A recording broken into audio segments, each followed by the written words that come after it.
Naam, karibu mpenzi mtazamaji wa Star TV katika taarifa yetu ya habari.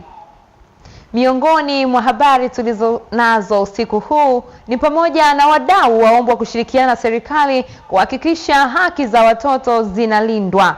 Kwa hayo na mengine mengi, na kusi tafadhali ungane nami hadi tamati.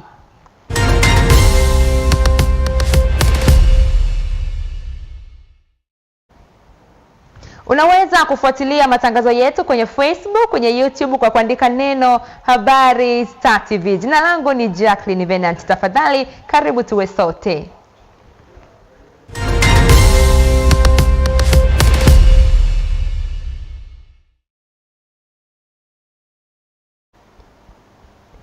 Waziri wa Maji Juma Aweso ameusimamisha kazi uongozi wote wa mamlaka ya maji safi na usafi wa mazingira jijini Mwanza MWAUWASA, pamoja na kuifuta idara ya ufundi kutokana na uzembe uliochangia changamoto ya upatikanaji wa huduma za maji kwa wananchi. Sudi Shaban ana undani wa habari hii. Siku ya pili ya ziara ya waziri wa maji Juma Aweso jijini Mwanza yenye taswira ya kutekeleza maagizo ya waziri mkuu kufuatia malalamiko kukosekana kwa huduma ya maji kwa wananchi. Asubuhi na mapema, kiongozi huyu ameanza siku kwa kutekeleza ratiba yake aliyoipanga mwenyewe, ambayo ilikuwa ni tofauti na ilivyotarajiwa, kwa kuanza kufanya ukaguzi wa matenki ya maji na kuibua hoja kadhaa kutokana na mapungufu aliyoyakuta.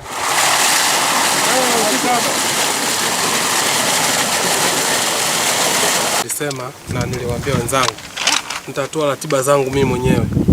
Kwa nitakwenda maeneo mwenyewe. Nilipangia eneo lingine, lakini nikamwambia nataka nianze ziara mwenyewe. Tumeenda Buswelu, tuna tenki la lita milioni 3 halina maji. Wewe technical manager. Pale kuna mvujo mkubwa sana wa maji. Ile ni changamoto ya bajeti, ni uzembe. Ikawa ni fursa ya kukutana na watumishi wa MWAUWASA kupitia kikao cha ndani kwa ajili ya kuwasikiliza. Unaridhika na huduma inayotolewa? Mheshimiwa Siridiki. Ambapo waziri wa maji Aweso amelazimika kuchukua hatua za kusimamisha uongozi wa mamlaka hiyo, ikiwa ni pamoja na idara ya ufundi na kuwataka kuondoka ofisini mara moja. Technical manager pamoja na timu yako nimeivunja rasmi.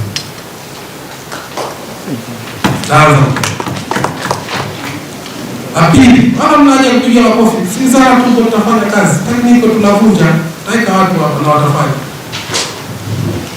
Apili, management, huyo katibu mkuu kwamba uzungumza na bodi, management tutaisimamisha yote, uongozi mkuu. Na saha nyingine zilipenyezwa hapa kutoka kwa viongozi. Ni lazima wasoma mita, kuanzia namna ya lugha tunazotumia, katibu mkuu amesema hapa, lakini ukiacha lugha tunazotumia, ukweli na usahihi wa usomaji wa mita ni jambo la msingi sana. Mimi ujio wako Mheshimiwa Waziri natamani sana walau sasa tupate suluhu na ufumbuzi wa changamoto hii ili wananchi wetu waweze kupata huduma ya uhakika ya maji safi na salama. Waziri wa maji Juma Aweso pia alikutana na wananchi kupitia mikutano ya hadhara aliyoifanya katika kata ya Kirumba na Nyamagana. Maji hayatoki mpaka leo. Ukiangalia hiyo ni kwamba hakuna uwajibikaji pale ofisini, kwa sababu hauwezi kushtuka kwamba kwa nini hizi mita hazina chochote. Kuna bomba zinafungwa hapa mitaani kwetu, mitaa mbalimbali. Unakuta bomba zinamaliza muda, maji yanavuja mitaani kwenye mitaa baadhi. Hata hivyo, yamesalia matarajio chanya kwa baadhi wakizani huduma madhubuti za maji zingalipo, wakati ambapo wizara husika imejipanga kuweka safu mpya ya uongozi katika mamlaka ya maji safi na usafi wa mazingira jijini Mwanza MWAUWASA. Sudi Shaban, Star TV, Mwanza.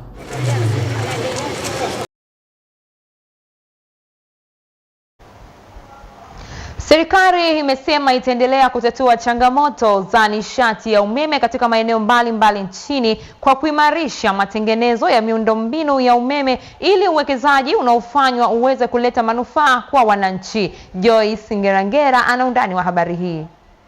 Kauli ya serikali imetolewa wilayani Kongwa mkoani Dodoma na waziri wa nishati Deogratias Ndejembi wakati akizindua kituo cha kubadilisha njia za usambazaji umeme na transformer ya kudhibiti umeme. Baada ya miaka mingi, serikali hii ya Daktari Samia Suluhu Hassan imewekeza zaidi ya bilioni 10 hapa Mbande kwa ajili ya switching station hii ili wakazi wa wilaya ya Kongwa, wilaya ya Kiteto, wilaya ya Gairo, wilaya ya Chamwino na Mpwapwa waweze kupata umeme wa uhakika, lakini si umeme wa kuwasha taa peke yake, umeme wa kuweza kuzalisha. Kwa maana viwanda vilivyo katika wilaya hizi sasa vitakuwa vina umeme wa kutosha wa kusukuma mashine kwa ajili ya uzalishaji. Aidha, Waziri Ndejembi amebainisha baadhi ya maeneo ambayo serikali inaendelea kutekeleza miradi ya kutatua changamoto ya umeme. Hivi tunavyoongea kuna switching station ambazo zinajengwa Kyerwa, Mufindi, Kaliua na Tanga mjini kwa ajili ya kuhakikisha wananchi wa maeneo haya wanapata umeme wa uhakika. Lakini si switching station hizi tu na AVR. Kuna mradi wa TT Group ambao unaenda kuboresha substation zilizokuwepo. Tunaenda kuboresha maeneo ya Mlandizi, Tabora, Same, Mufindi ili substation zile ziwekewe transformer kubwa zaidi ya zile zilizopo. Mkurugenzi mtendaji wa shirika la umeme Tanzania TANESCO, Lazaro Twange, amesema kukamilika kwa mradi huo ni mwarobaini wa kutatua changamoto zilizokuwepo hapo awali. Mradi huu umekamilika na sasa tuko kwenye kipindi cha uangalizi, na utafiti wetu umetuonyesha changamoto nilizozisema mwanzo zimepungua kwa zaidi ya 90%, na kipindi hiki cha uangalizi kitatupelekea kumaliza matatizo haya kwa 100%. Mheshimiwa mgeni rasmi, tunawashukuru sana wateja wetu kwa kuendelea kuwa wavumilivu na kutuvumilia, na sisi tunaahidi wakati wote tutaendelea kuwa wabunifu na kuwasikiliza na kutatua matatizo yao kadri inavyowezekana. Kutoka wilayani Kongwa mkoani Dodoma, Joyce Ngerangera, Star TV. Wadau wameombwa kushirikiana na serikali kuhakikisha haki za watoto zinalindwa, ikiwa ni pamoja na kupata haki ya elimu ili wajikinge dhidi ya vitendo vya kikatili vinavyojitokeza katika jamii. Taarifa ya Elisha Ndalo inasomwa studio. Siku ya mtoto wa Afrika, makundi ya watoto kutoka jijini Mwanza wanakutanishwa wakieleza visa na mikasa vinavyosababisha mtoto asiwe katika ukuaji ulio bora, wakigusia migogoro ndani ya familia, adhabu ya viboko shuleni vimekuwa mwiba kwao na kuona haki ya kulindwa kwao ipo mashakani. Tunapata changamoto nyingi sana kiasi ambacho hivi ukichelewa shuleni tunapigwa. Unachelewa kwa sababu ya usafiri ulikuwa ni wa migogoro. Adhabu ya viboko ni adhabu ambayo ina madhara makubwa sana, hasa kiafya, kisaikolojia na hata kijamii pia. Ukija kwa madhara ya kiafya, wanafunzi wengi kabisa wanaoadhibiwa moja kwa moja, hata tu ukuaji wao unaanza kuathirika. Unakuta mzazi tayari kutokana na huo mgogoro ambao mpelekea labda familia yao kuvunjika, unakuta sasa akili yake yote, mambo yake yote, unakuta muda mwingine anamfokea mtoto, anamtukana. Kwa hiyo leo linapelekea mtoto anaamua bora nikaamue tu kuishi mtaani. Siku hii inaadhimishwa ili jamii itambue umuhimu wa kumpatia haki za msingi mtoto, ambapo serikali na wadau wa maendeleo wanakiri vitendo hivyo vinaumiza watoto na kueleza namna ya kuchukua hatua endapo yatajitokeza. Tuhakikishie kwamba watoto mnapopitia migogoro kama hii, kwa kama mtoto, kitu cha kwanza ambacho unataka kukifanya ni kutoa taarifa. Kulingana na waraka wa corporal punishment, ina maana mwalimu lazima ufuate mtoto yule. Kama ameonywa, amepewa adhabu zingine mbadala, imeshindikana, sasa anakwenda kwenye adhabu ya viboko, lazima sheria ifuatwe. Kwanza mtoto huyu apimwe kiafya. Lakini wazazi waweze kuungana na wadau kama sisi na wadau wengine katika kuhamasisha malezi chanya, malezi ambayo yanawapa watoto fursa ya kukua, kukulia vipaji vyao na kukulia ndoto zao. Akimwakilisha mkuu wa wilaya ya Nyamagana, katibu tawala wilaya ya Nyamagana Thomas Salala amehimiza wazazi kutimiza wajibu wao. Kwa mambo tunafanya kama serikali kupitia watu wetu wa maendeleo ya jamii, ustawi wa jamii, lakini na halmashauri kwa ujumla. Lakini bila jitihada binafsi za mtu mmoja, za familia na watu wengine, ndugu zangu, hatuwezi kufanikiwa. Tunahitaji tuunganishe nguvu kwa pamoja. Maadhimisho ya mtoto wa Afrika yamehitimishwa kwa kauli mbiu isemayo mtoto ni malezi, familia bora na taifa imara.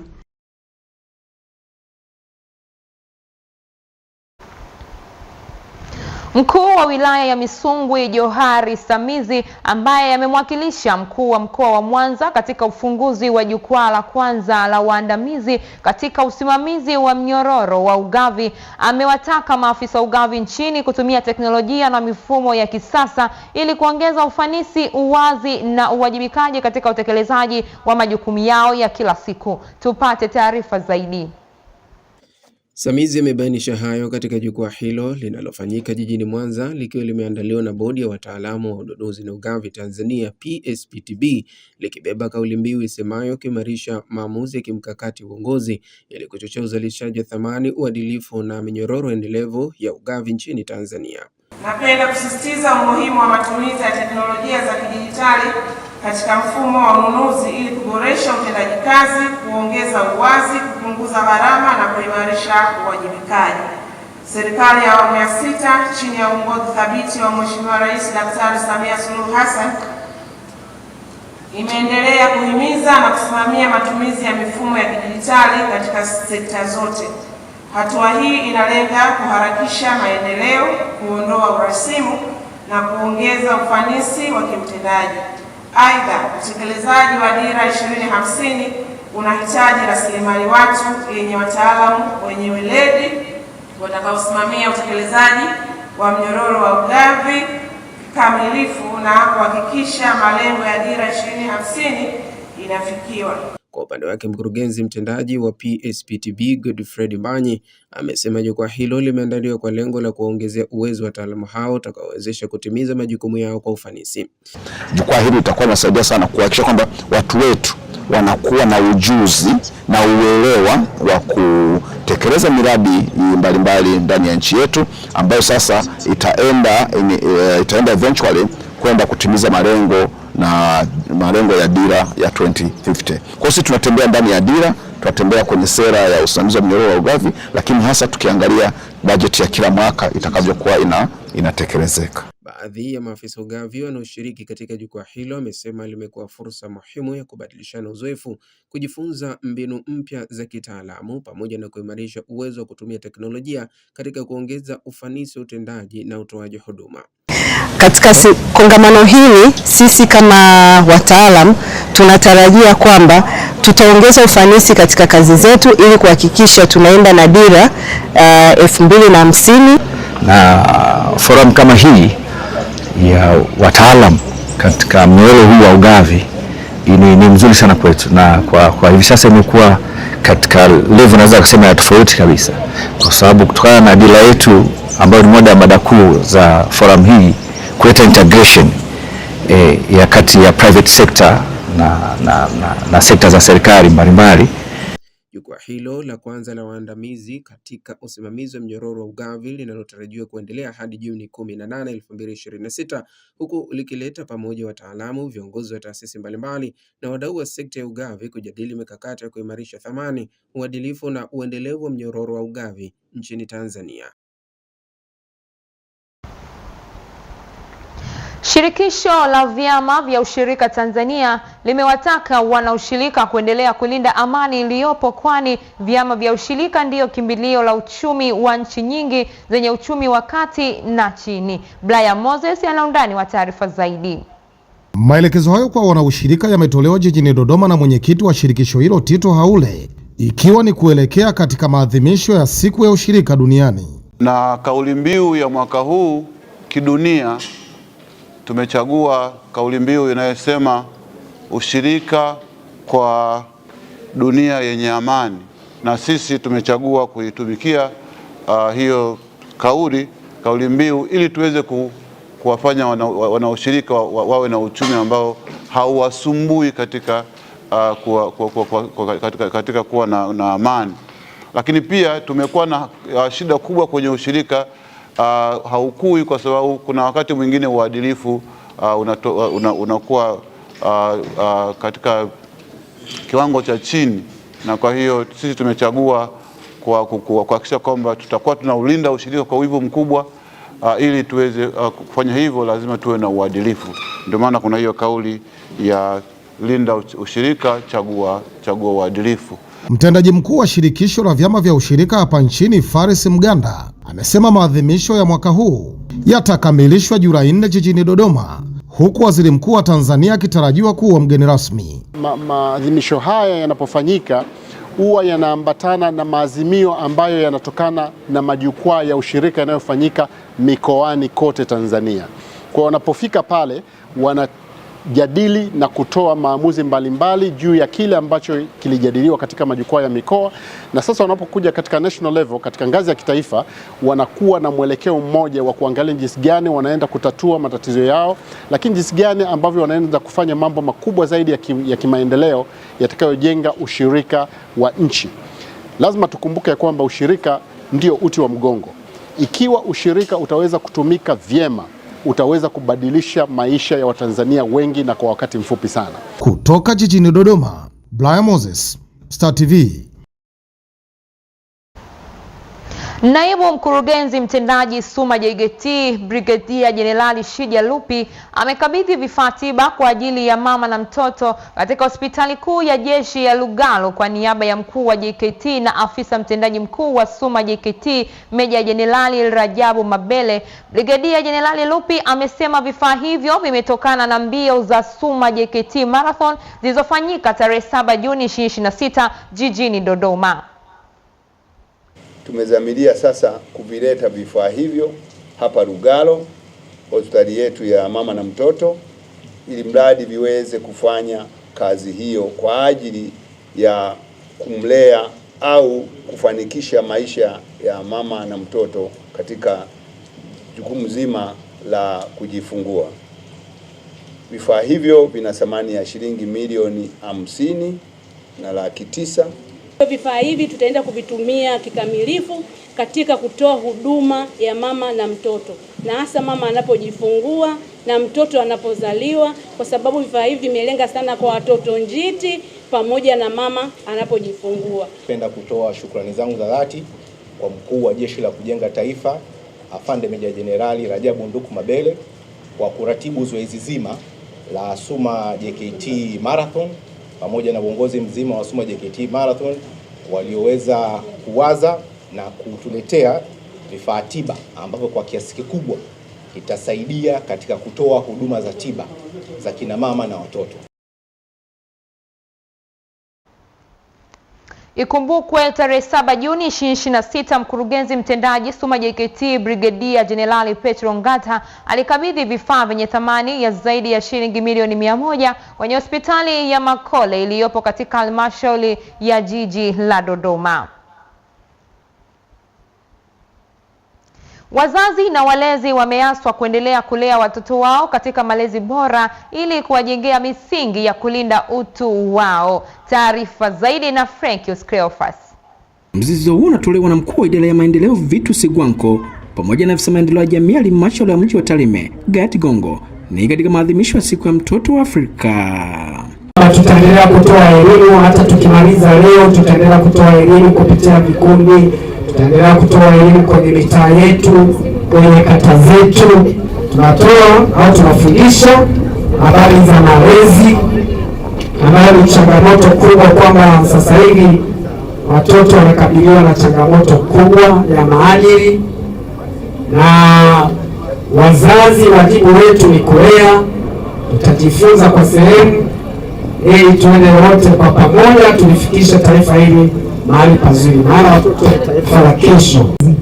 Jukumu letu kubwa ni kuhakikisha tunatimiza wajibu wetu wa malezi kwa watoto wetu, kwa sababu tunaposema malezi na maadili ya mtoto yana nyanja nyingi.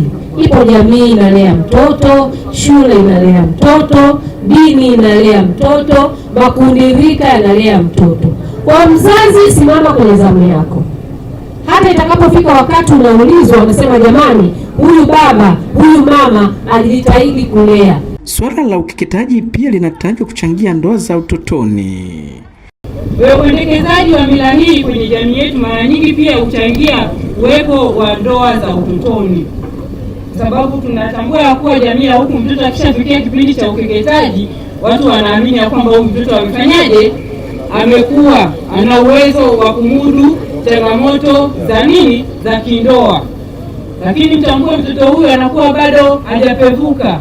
Hatuwezi kuwa na familia bora iliyojengwa katika misingi na maadili mazuri kama baba na mama hawatasimama kwenye nafasi yao, na hii inapelekea mtoto kushindwa kuelewa mipaka yake na nafasi yake, kwa sababu wazazi wenyewe wameshindwa kusimama kwenye nafasi zao. Nikipoti kutoka Rantarime mkoani Mara, Francis Crawford, Star TV.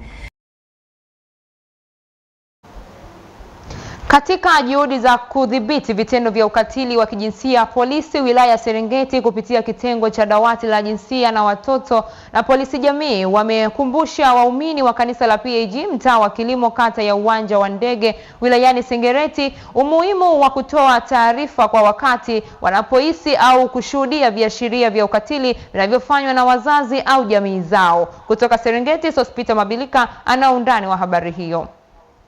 Rai hiyo imetolewa na mkaguzi wa polisi Shabani Mitambo polisi jamii kata ya Uwanja wa Ndege wakati akizungumza na waumini wa kanisa la PAG mtaa wa Kilimo, ikiwa ni moja ya sera ushirikishwaji jamii na kutoa elimu ya ukatili kwa wanawake na watoto, ambapo jamii inakabiliwa na ongezeko la visa vya ukatili wa kijinsia, watoto wakitajwa kukumbwa na janga hilo. Nimefika hapa kwenye kanisa la PAG lilopo maeneo ya Kilimo katani kwangu hapa Uwanja wa Ndege kitongoji cha Burunga, nikishirikiana na dawati la jinsia na watoto wilaya ya Serengeti kwa ajili ya ushirikishwaji jamii na kutoa elimu dhidi ya ukatili kwa wanawake na watoto. Tumeweza kutoa elimu jinsi gani ya kuzuia, maana tumeeleza jamii maana ya ukatili, vyanzo vya ukatili na namna sahihi ya kuweza kupinga ukatili ili kuepukana na jamii inayotenda uhalifu. Mchungaji Pius Bernard wa kanisa la PAG mtaa Kilimo ilani hapa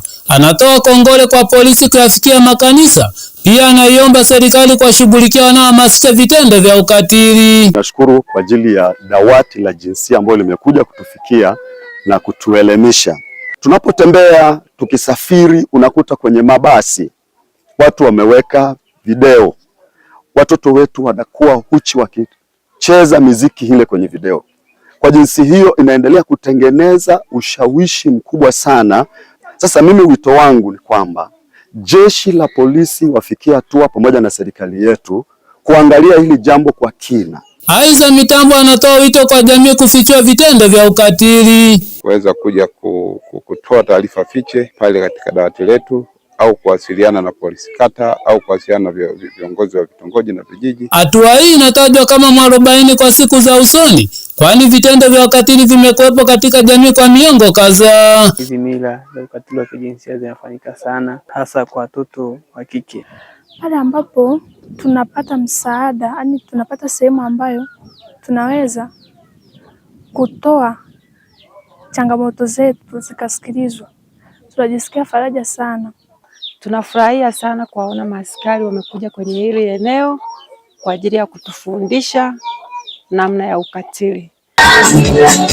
Nikiripoti kutoka Serengeti, Hospita Mabilika, Star TV. Watanzania wameendelea kuhamasishwa kuchagua na kununua magari yaliyothibitishwa na ubora ili kulinda maisha na mali zao pamoja na watumiaji wengine wa barabara na kuchangia maendeleo endelevu ya sekta ya usafiri nchini. Tupate taarifa kamili.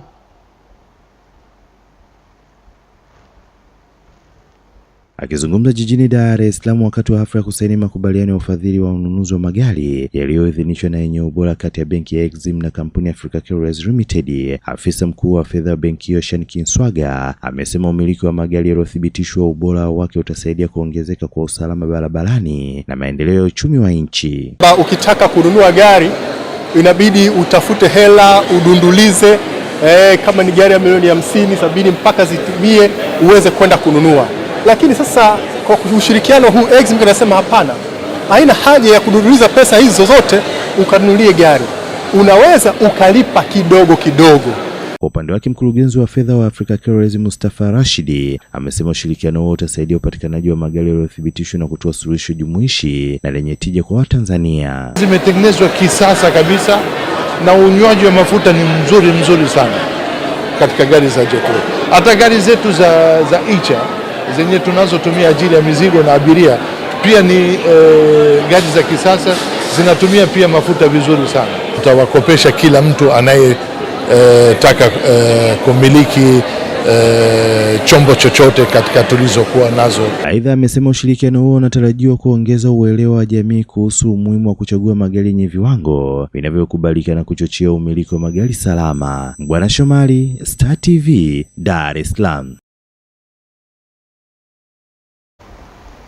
Na mtazamaji, tunaenda katika mapumziko mafupi na tutakaporejea itakuwa ni wasaa wa jicho letu mkoani. Tafadhali endelea kusalia nasi.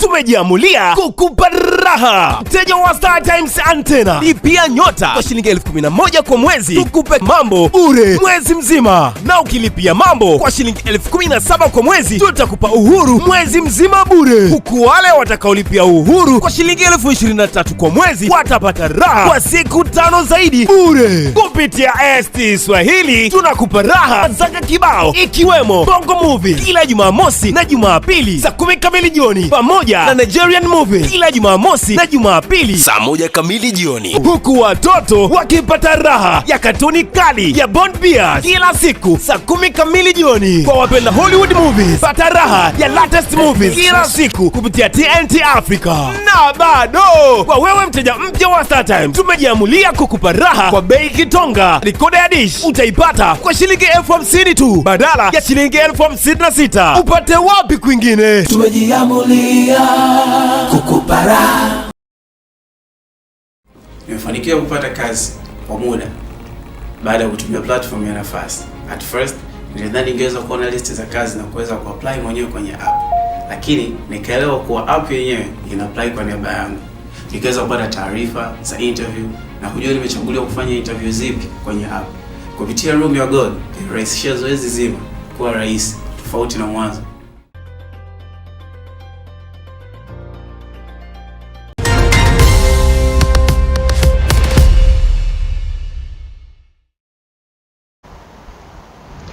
Naam, karibu na sasa ni wasaa wa jicho letu mkoani. Mkuu wa wilaya ya Bagamoyo amewataka wazazi kuhakikisha wanatimiza wajibu katika kumlinda na kumlea mtoto katika misingi ya maadili mema ili awe chachu ya maendeleo endelevu. Josephina Mwaiswaga ametuandalia taarifa kamili. Akizungumza kwa niaba ya mkuu wa wilaya ya Bagamoyo Shaibu Ndimanga, katibu utawala wa wilaya ya Bagamoyo Stella Msofi nasema swala la malezi ya watoto ni jukumu la kila mtu na si la serikali pekee. Ewe baba, ewe mama, hakikisha unamlinda mtoto huyu na kumlea katika msingi na maadili bora ili aje kuwa chachu ya maendeleo kwa taifa letu ambalo linahitaji maendeleo endelevu kwa vizazi vya leo, kesho na baadaye.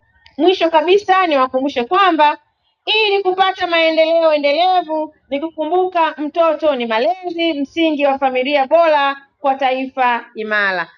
Afisa maendeleo ya jamii ya halmashauri ya mji Bagamoyo Zuena Ongele akazungumzia serikali inaposhirikiana na wadau katika kuwasimamia watoto. Kijamii, mazingira ya familia yenye kuhamasisha kusoma huongeza ufanisi wa mtoto shuleni.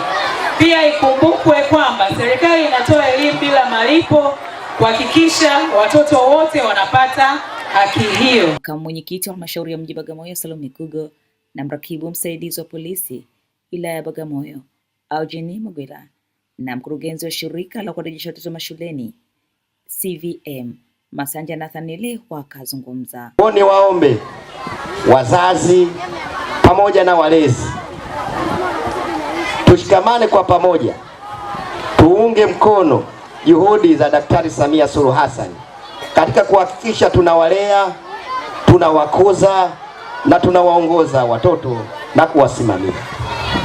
Tunathamini kwamba kwa leo ni siku ya mtoto Afrika, lakini pia ni siku ya mfanyakazi wa nyumbani duniani.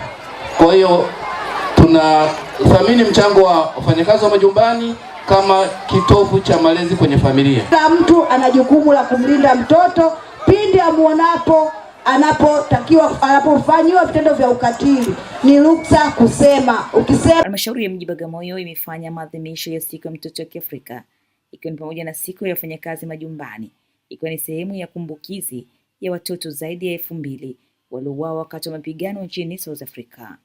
Nikiripoti kutoka mkoani Pwani ni Josephine Mwaiswaga wa Star TV.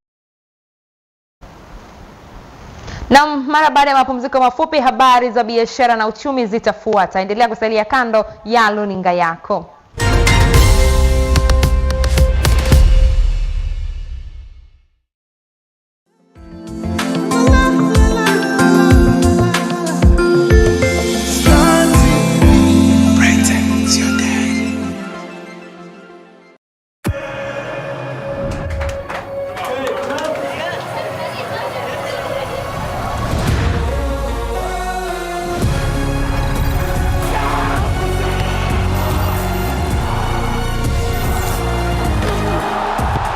Tarehe 11 Juni hadi tarehe 19 Julai, kila kitu kitasubiri. Kombe la Dunia 2026, mechi 104, channel maalum ya Kiswahili kwa gharama nafuu kuanzia shilingi 15,000 ndani ya DSTV.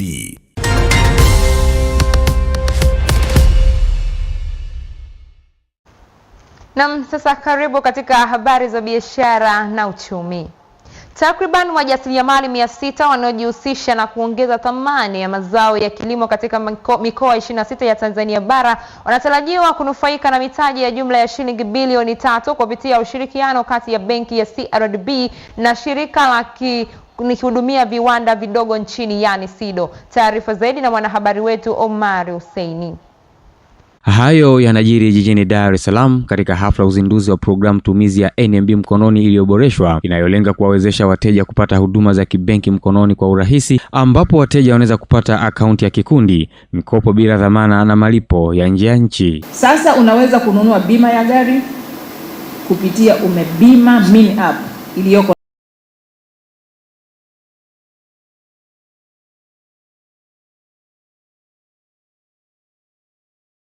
na kwa kulifanya hilo ni kikao cha pamoja kilichowakutanisha maafisa kutoka shirika la kuhudumia viwanda vidogo nchini SIDO na wa benki ya CRDB, wakilenga kuja na mipango ya pamoja kutekeleza mkakati wao wa ushirikiano kuwawezesha wajasiriamali walio kwenye sekta ya kilimo kutoka mikoa 26 Tanzania bara. Kwenye mikoa 26 ambayo tumekutana hapa leo, kila mkoa uweze kuenda kuchakata maombi ya wajasiriamali wadogo wenye mahitaji ya kuanzia shilingi milioni 7 mpaka milioni 50 na waweze kuiwasilisha ndani ya benki ya CRDB, na CRDB itaweza kutoa fedha hizo kwa kushirikiana na shirika la viwanda vidogo yani SIDO.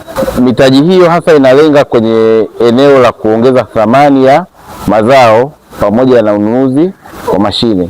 Kwa SIDO na CRDB tuna hayo makubaliano ambapo wateja hupitia SIDO na kuwasilishwa CRDB kwa ajili ya kupatiwa huduma hizo za mikopo. Kikao hiki ni maalum kuja na mikakati ya pamoja kuhakikisha walengwa ambao ni wajasiriamali walio kwenye kilimo wanafikiwa na kunufaika na ushirikiano huo. Tumekuwa tuna mahusiano kwa kupitia MOU na wenzetu wa SIDO.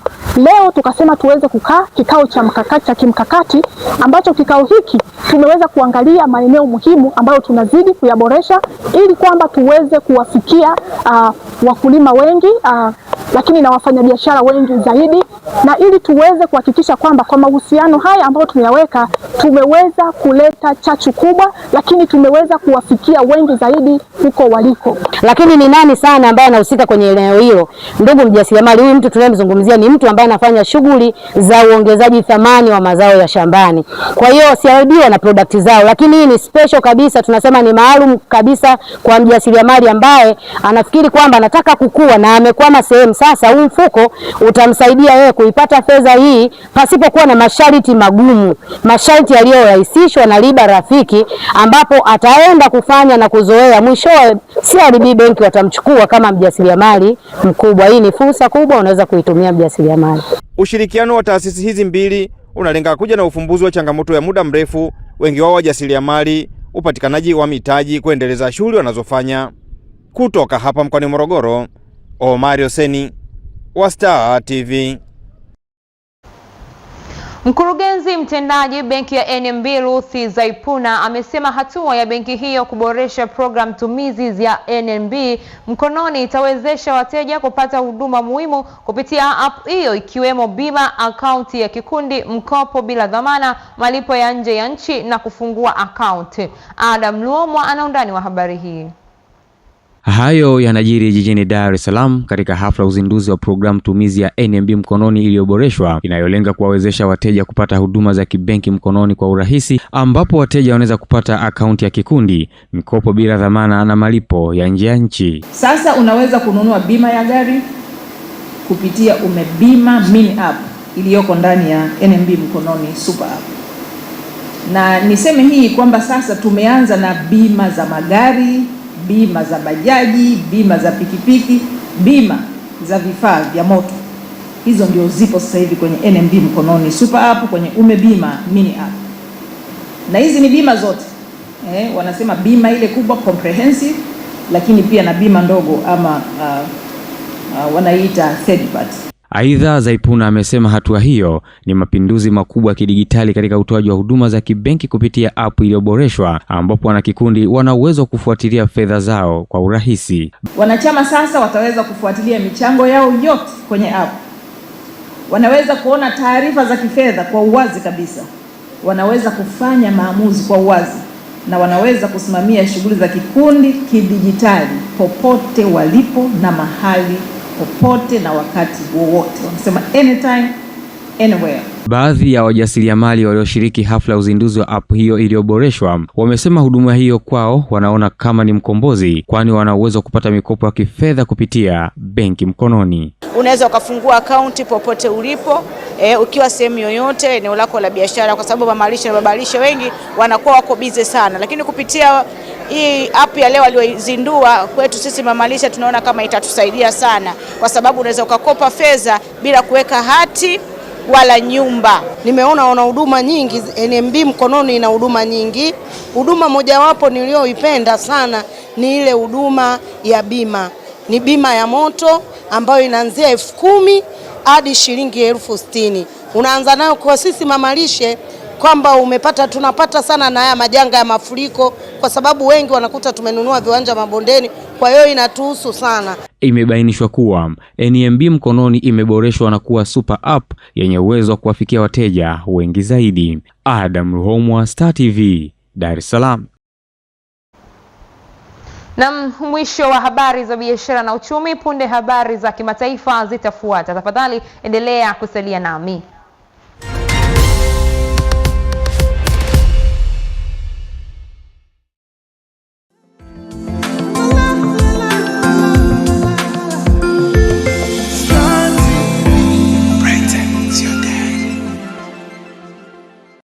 PBZ Bank sasa wamekuletea huduma ya PBZ Lipa Hapa. Fanya malipo ya bidhaa na huduma mbalimbali kupitia simu yako bila kuwa na pesa mkononi kwa kutumia PBZ Mobile App, mitandao ya simu na mabenki mengine. Scan QR code ama andika nambari ya biashara kwa kutumia simu yako. Weka kiasi, thibitisha muamala, kisha ingiza nambari ya siri. Malipo yako yatakamilika. Na kwa sasa tumesogeza huduma zetu mpaka mkoani Arusha na Tanga. Mikoa mingine tuliowafikia ni pamoja na Dodoma, Mwanza, Mbeya, Morogoro na Mtwara. PBZ Bank, benki ya watu, chaguo la watu.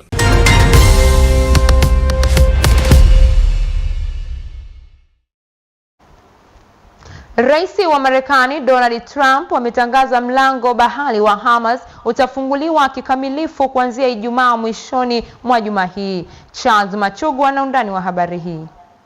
Taarifa hiyo ya Rais Trump inaendana kabisa na ujumbe wa Waziri Mkuu wa Pakistan Shahbaz Sharif, ambaye taifa lake limejitolea kuwa mpatanishi mkuu wa vita baina ya Marekani, Israel dhidi ya Iran. Naye naibu waziri wa mambo ya nje wa Iran, Kazem Gharibabad, amethibitisha makubaliano hayo kwenye televisheni ya serikali ya nchi hiyo, lakini akasema Iran haitaanza kuyatekeleza hadi yatakaposainiwa Ijumaa ya tarehe 19 mwezi wa 6 kule Switzerland.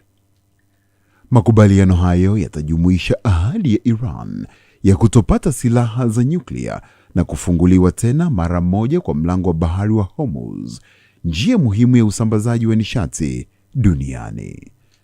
Pia vikwazo dhidi ya Iran vinaweza kuondolewa, huku Marekani ikiondoa uwezekano wa kuipa Tehran pesa taslimu kama sehemu ya makubaliano hayo.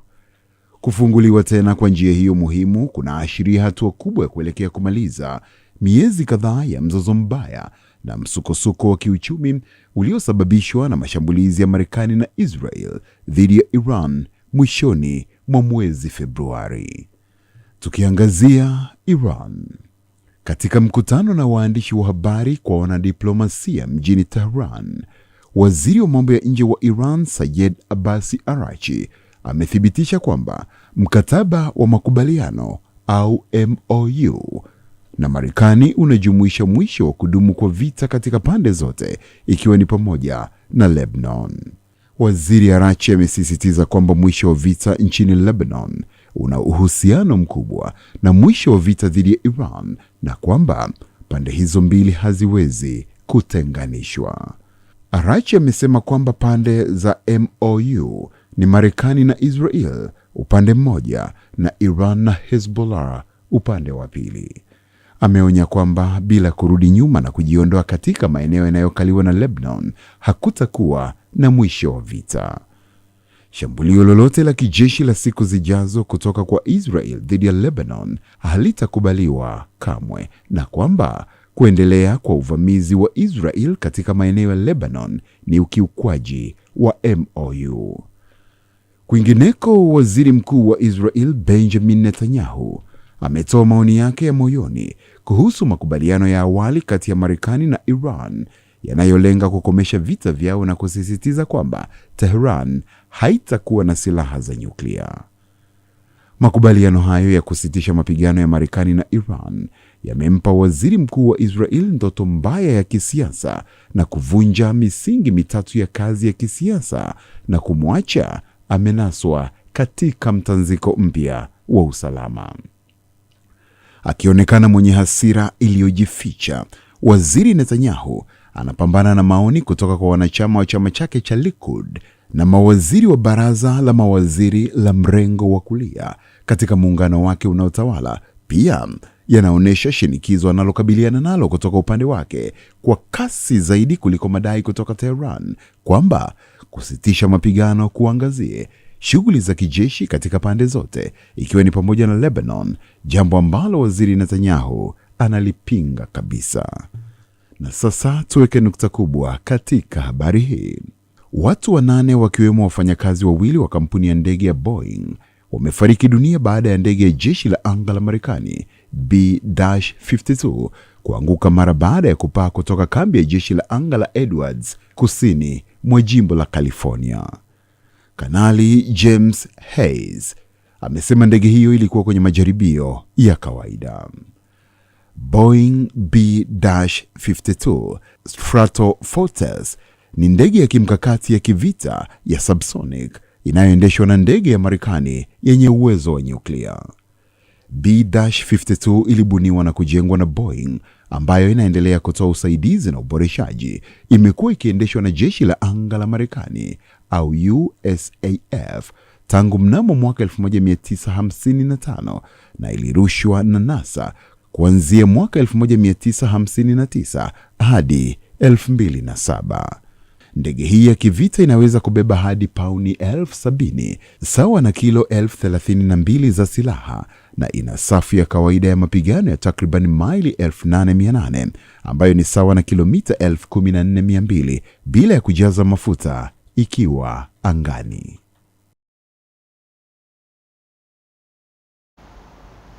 Na mara baada ya mapumziko mafupi, habari za michezo na burudani zitafuata. Tafadhali endelea kusalia nami.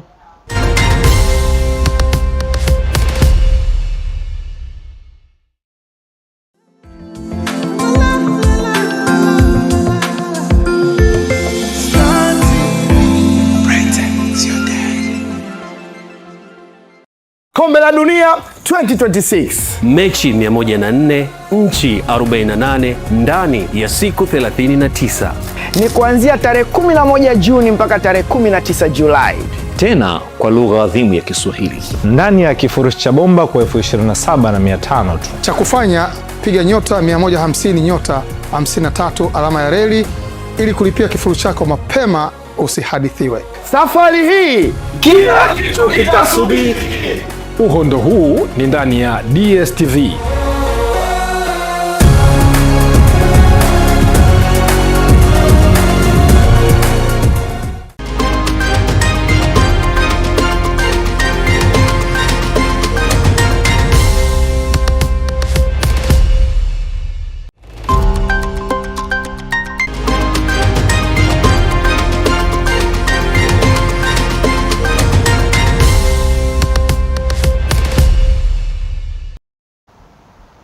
Na karibu sasa katika habari za michezo na burudani.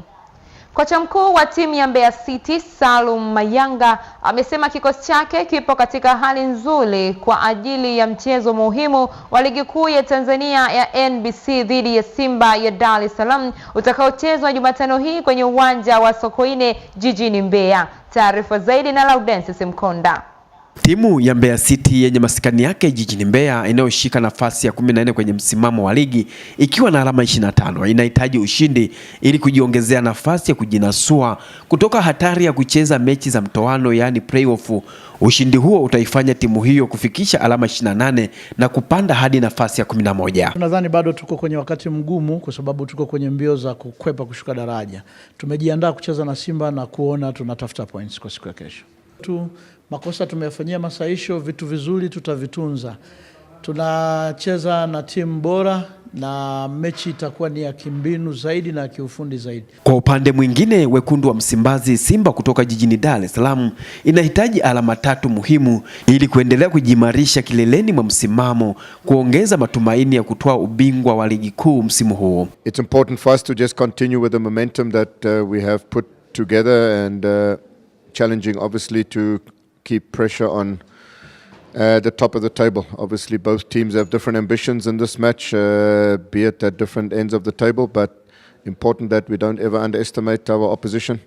However, preparations are going well. Nao wachezaji wa pande zote mbili wameomba mashabiki kujitokeza kwa wingi uwanjani na kuahidi kupambana kwa nguvu ili kuhakikisha timu zao zinapata ushindi. Sisi kama wachezaji tumejiandaa vyema kukabiliana na wapinzani wetu. Tunajua mechi haitakuwa rahisi, itakuwa mechi ni ngumu. Ukiangalia jinsi walivyo na wanataka kupata ubingwa, na sisi tuko na hali ngumu.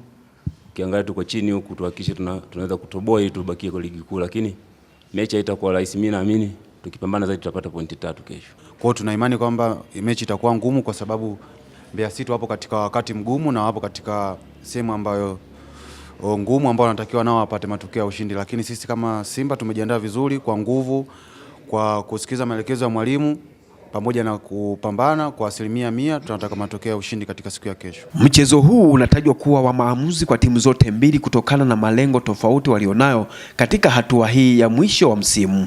Laudentis Mkonda, Star TV, Mbeya.